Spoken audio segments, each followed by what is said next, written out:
네, 총선 일정 때문에 우리가 잠시 소홀했던 뉴스가 있죠. 바로 N번방, 박사방 같은 디지털 성범죄 사건입니다. 관련해서 처벌을 강화하는 내용의 법안이 발의됐습니다. 법안을 대표 발의한 더불어민주당 백혜련 의원 전화로 연결했습니다. 나와 계시죠? 네, 안녕하세요. 네, 먼저 당선 축하드립니다. 소감 짧게 한 말씀 해주시겠어요? 네, 이번 선거 결과를 보면서 정말 대한민국 국민들의 이 높은 정치의식에 존경심을 넘어서 경외심을 느끼고요. 네. 민심의 무서움을 느낍니다. 그래서 정말 책임감을 느끼고 민심을 받드는 정치를 하겠다고 말씀드리고 싶습니다. 네, 알겠습니다. 21대 국회에서도 열심히 해주시길 부탁드리고요. 오늘 준비한 주제로 바로 넘어가 보죠. 지금 백혜련 의원님께서 그 디지털 성범죄 근절 대책 단장을 맡고 계시잖아요. 네. 네, N번방 사건과 비슷한 디지털 음란물 불법 제작, 뭐 유포, 소지, 행위 이게 국내에서 계속 발생을 하고 있습니다. 꽤 오래된 문제인데 이유를 어떻게 보십니까? 일단은 무엇보다도 이제 과학기술은 굉장히 빠르게 발전하고 있는데 비해서요. 그리고 네, 그에 따라서 범죄 수법도 계속 진화를 하고 있는데, 네, 법과 제도가 이에 미치지 못하는 부분들이 분명히 있습니다. 그래서, 네, 사각지대가 존재하는 부분들이 있고요.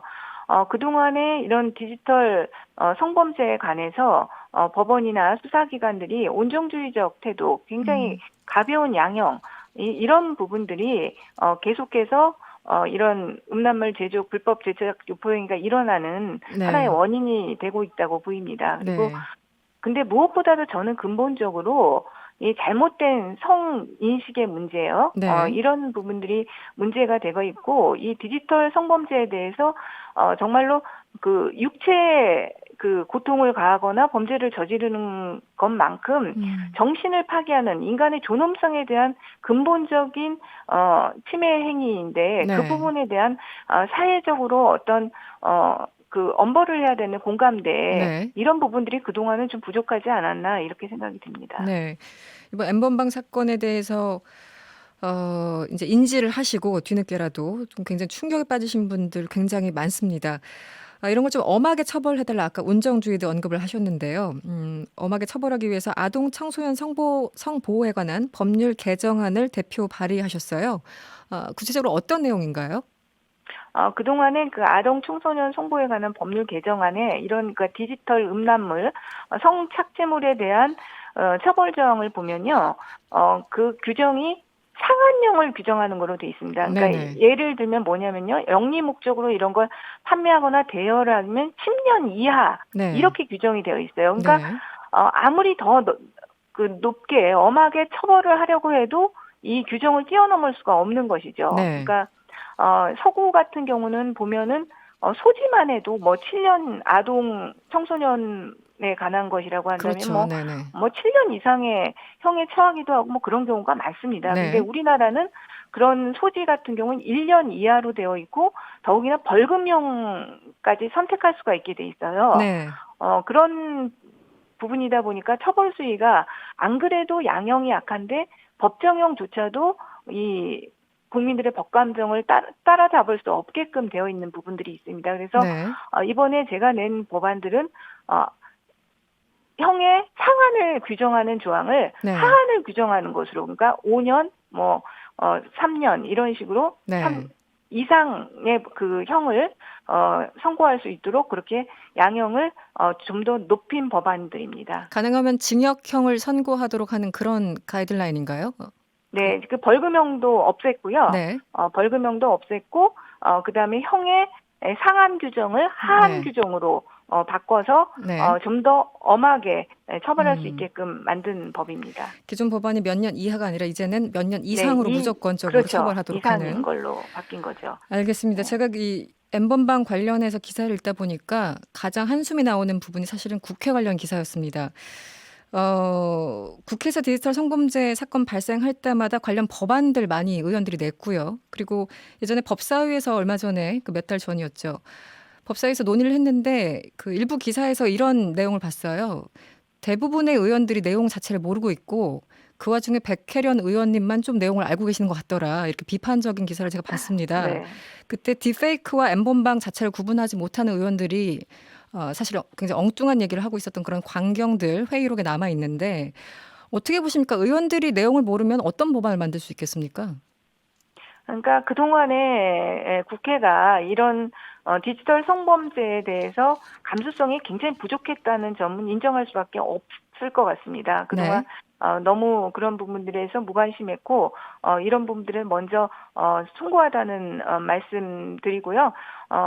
그러나 이제 법사위 같은 경우도 그 이 많은 법안을 다루다 보니까 이 디지털 성범죄에 대해서만 하는 것이 아니라 어떤 법안들을 좀 n분의 1로 처리하는 경향이 있어요. 네네. 같은 그래서 무게로 다룬다라는 그렇죠. 뜻이군요. 네. 이런 부분들은 분명히 이제 조금 바뀌어져야 될 부분이라고 보이고요. 그러니까 기계적 형평성에만 이런 치우치는 그런 식의 법률 처리 방법 이런 부분들은 앞으로도 개선이 되어야 될 것 같고 분명하게 이 시대적 흐름에 맞는 관점들을 의원들 스스로가 갖출 수 있도록 노력하는 것 이런 것들이 많이 필요할 것 같습니다. 법안 처리 어떤 과정이나 절차도 충분히 감안을 하겠습니다만 기본적으로 이게 무슨 내용인지 자체를 모르니까 뭐 호기심 발언 나오고 이런 거 아니겠습니까? 그러니까 네. 기본적으로 이제 아무래도 이런 N번방이라니 이런 사건들에 대해서 남성주의적인 시각들이 네. 많이 있었다고 생각합니다. 네. 가해자 중심주의, 피해자 중심주의보다는 음. 아무래도 우리 국회의원의 구성 비율이 남성 위주로 되어 있다 네네. 보니 네. 그런 부분들도 영향을 미쳤던 것 같고요. 네. 그래서 그런 부분들은 정말 이번 기회가 저는 적기라고 생각합니다. 온 네. 국민이 분노하고 있고 그동안 우리 사회가 얼마나 이런 부분들에 대해서 뒤처져 있었고 무감했는지 음. 그것들을 느끼고 있기 때문에 이번에는 정말 20대 국회가 얼마 남지 않았지만 네. 정말 20대 국회의 마지막 책무로서 이 N번방 관련 3법을 반드시 좀 처리했으면 하는 바람입니다. 알겠습니다. 그리고 N번방에서 이 보고도 묵인했던 관전자들, 사실상 가해자들인데요. 이런 사람들에 대해서도 신상 공개를 해야 된다. 이런 그 일반 여론이 높습니다. 여기에 대해서는 어떻게 보십니까? 좀 사안별로 조금 다르게 좀 그 범죄 사실이 개인에 따라 다 다를 수가 있거든요. 네네. 그래서 그런 부분들을 엄격하게 좀 구분하자. 보면서 네네. 네네 구분해서 신상 공개가 필요한 부분들은 적극적으로 좀 할 필요가 있다고 보입니다. 네. 이 관전자들이라는 게 어떻게 보면은 그냥 구경했다 이렇게 표현을 할 수도 있지만 범죄 현장을 목격하고 그것을 즐긴 사람이라고도 규정할 수 있는 거잖아요. 근데 이제 여기서 네. 좀 구분을 해야 될 것 같은 게요. 네. N번방 에 있던 그 네. 간전자들 같은 경우는 처벌이 안 되는 걸로 생각하시는 분들이 있는데요. 네. 이 N번방 같은 경우는 처벌이 가능합니다. 그러니까 네네. 아동 청소년을 대상으로 이런 착지 영상을 다운로드한 경우에는 현행법에도 반드시 처벌 대상이 되는 걸로 왜냐하면 네. 이게 다운로드를 받을 수밖에 없는 그런 구조이기 때문에 돈을 내고 다운로드를 받을 수밖에 없는 구조이기 때문에 네. 처벌이 된다는 점 말씀드리고요. 네. 그런데 그동안 법에 사각지대였던 부분이 이 아동 청소년이 아닌 경우 음. 그런 경우는 그런 영상 같은 경우는 유포하지 않으면 처벌이 되지 않게 돼 있었습니다. 그렇죠. 이번에 네네. 현행법으로는요. 네네. 그래서 이번에 N번방 재발 금지 3법 중에 하나가 네. 그런 영상물 같은 경우도 다운로드 받았을 경우에는 음. 처벌할 수 있도록 네. 그런 조항을 넣어서 발의가 된 상태입니다. 네. 지금. 백기로 의원님께서 검사 출신이신데 일각에서는 그 현행법상 불법인 함정 수사를 이 아동, 특히 아동, 청소년 디지털 성범죄에 대해서는 좀 허용해야 되는 거 아니냐 이런 목소리까지 나오고 있습니다. 이 청와대 국민청원에도 이런 내용들이 지금 올라가 있는데요. 어떻게 생각하십니까? 저는 이 부분은 함정 수사와 위장 수사를 좀 구분해야 된다고 아, 봅니다. 네네. 네네. 함정 수사라는 건 수사기관이 함정을 만들어서 음, 범죄를 범하게 하고 처벌하는 것이거든요. 그래서 네. 이 부분은 좀 문제가 있는 부분이고요. 네네. 위장 수사, 그러니까 범죄를 저지르려고 하는 사람에게 기회를 제공하는 그런 부분이거든요. 네. 그런 이장 수사의 경우에는 필요할 수 있다고 생각하는데요. 이제 네. 이 부분이 아직까지 우리나라 법에 어떤 법에도 지금 규정되어 있지 않습니다. 그러니까 네. 마약 수사 같은 조직 범죄 이런 거에 필요한 부분임에도 불구하고 제대로 규정이 안 되어 있어서 이 부분은 제가 볼 땐 좀 더 논의가 필요한 음. 부분이라고 생각하고요. 네. 오히려 이 수사와 관련해서 그동안에 보면 이 N번방에 정말 여성 활동가들이 들어가서 신고를 하고 증거를 제출하고 이런 부분들이 있었지 않습니까? 네네. 그러니까 이분들에 대한 보호책은 반드시 저는 필요하다고 보이거든요. 그래서 네. 사실은 지금 법에 의하면 그분들도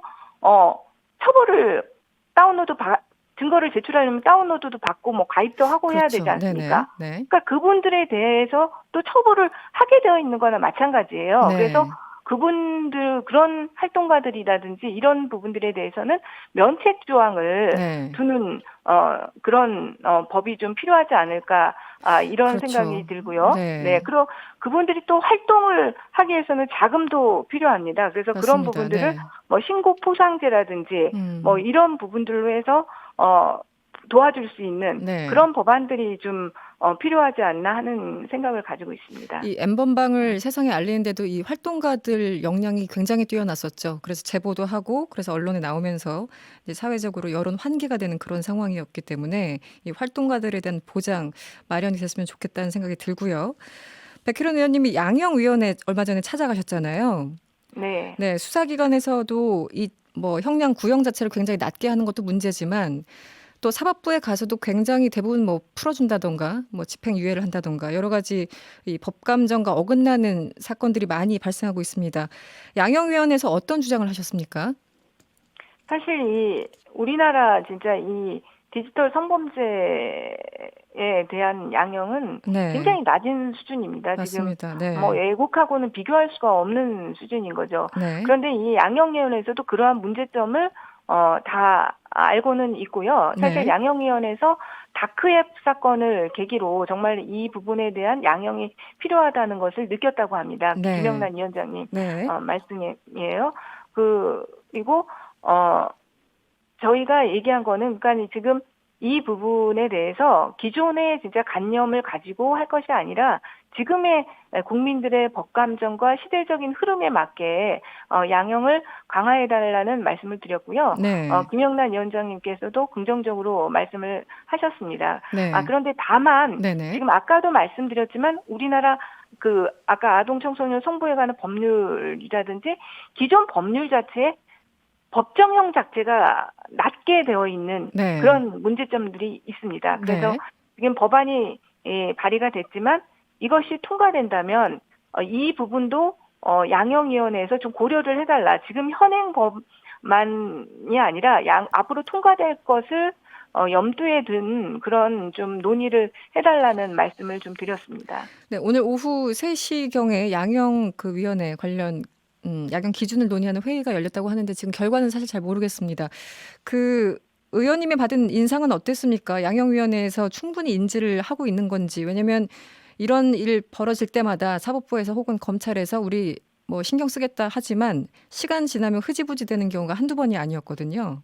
네. 양형위원회에서 충분하게 그 부분에 대한 고려는 하고 있다는 인상은 받았습니다. 받으셨어요? 네. 예, 그런데 지금 아까도 말씀드렸지만 여태까지 이것들이 그 설문조사를 했다고 해요. 이 음, 사례가 축적이 별로 되지 않아서 판사들을 상대로 설문조사한 논의 그런 것들을 가지고 네. 한다고 하는데 지금까지 법정형 자체가 굉장히 낮게 되어 있었기 때문에 지금 양형위원회에서 이런 것들을 고려하고 한다고 하더라도 음, 제가 볼 때는 지금 국민들의 법감정이나 시대적인 흐름에 맞는 양형이 나오기는 어려울 수도 있겠다. 네. 이런 생각은 듭니다. 안타깝군요. 알겠습니다. 이 문제도 좀 여쭤볼게요. 검찰 개혁, 앞으로 또 여당에서 추진해야 될 일 중에 하나가 아닐까 싶습니다. 21대 국회에서 어떤 일이 또 있을지 모르겠습니다만, 당선되신 후에 백혜련 의원께서 인터뷰를 했던 걸 보니까 이 검찰 개혁 완수에 앞장서겠다 이렇게 말씀을 하셨어요. 예를 들어 어떤 내용인가요? 검찰 개혁은 이제 시작됐습니다. 가장 중요하다고 할 수 있는 검경수사권 조정 그리고 공수처 설치법이 통과는 됐지만 네. 이 바뀐 법에 따라서 공수처를 어떻게 운영을 할 것이냐 또 네네. 검경수사권 조정과 관련해서는 검경관의 구체적인 권한을 규정할 시행령의 문제 이런 여러 가지 후속 조치들이 필요합니다. 그래서 네. 이런 부분들에 대해 이런 부분들과 관련해서 앞으로도 계속적인 검찰 개혁 관련한 작업들이 이루어져야 될 것이고요. 네. 그리고 진정한 검찰 개혁은 검찰 개혁으로 끝나는 것이 아닙니다. 이게 경찰 개혁과 같이 갈 때 그렇죠. 이것이 온전히 이루어지는 것이거든요. 네. 그래서 지금 검찰 개혁의 핵심 법안이라고 할 수 있는 공수처법과 그리고 검경수사권 조정법은 네. 통과안이 됐지만 네. 이 경찰 개혁과 관련한 국가수사본부 설치라든지 자치경찰제 이런 강력한 경찰 개혁 법안은 지금 하나도 통과가 되지 않았습니다. 네. 그래서 이런 부분들이 21대 전반기 국회의 우선적인 개혁 과제가 되어야 될 것으로 보이고요. 의원님, 검찰의 네. 검경 수사권 조정안 당시 이제 논의들을 보면은 검찰도 문제지만 경찰을 믿을 수 있겠는가 이런 반론이 국회 내에서 제기됐었고 또 검찰 측에서 나오는 주장입니다. 뭐 아시겠지만 검찰 개혁의 어떤 필요성 당위성은 뭐 충분히 인지된 상황에서 경찰 개혁은 특히 여당에서는 어떤 부분을 신경 쓰실 예정인가요? 지금 제가 좀 전에 말씀드렸지만 네. 경찰 개혁의 가장 큰 과제로는 그 국가수사본부 설치와 자치경찰제입니다. 그러니까 경찰의 권한도 단일한 경찰 조직에 주는 것이 아니라 국가수사본부라는 큰 한마디로 사건을 수사하는 어떤 컨트롤 타워를 말씀하십니까? 네, 컨트롤 타워이자 굉장히 독립성을 가진 그런 국가수사본부. 그러니까 그 국가수사본부는 경찰을 사법경찰과 행정경찰로 가르는 하나의 분기점입니다. 네. 그런 부분이 있고요. 그다음 자치경찰제를 함으로써 중앙과 또 지방이 함께 견제와 균형의 원리를 취할 수 있는 그런 부분인 거죠. 그러니까 국가수사본부와 자치경찰제 모든 것이 경찰 스스로 민주적 통제를 강화할 수 있는 이런 방안들입니다. 알겠습니다. 그리고 정보 경찰에 문제가 있어요. 정보 경찰을 또 통제하는 그런 부분. 이런 것들이 같이 된다면 경찰 개혁도 이루어질 수 있다고 봅니다. 알겠습니다. 오늘 말씀 잘 들었습니다. 지금까지 민주당 백혜련 의원이었습니다. 오늘 고맙습니다. 예, 감사합니다.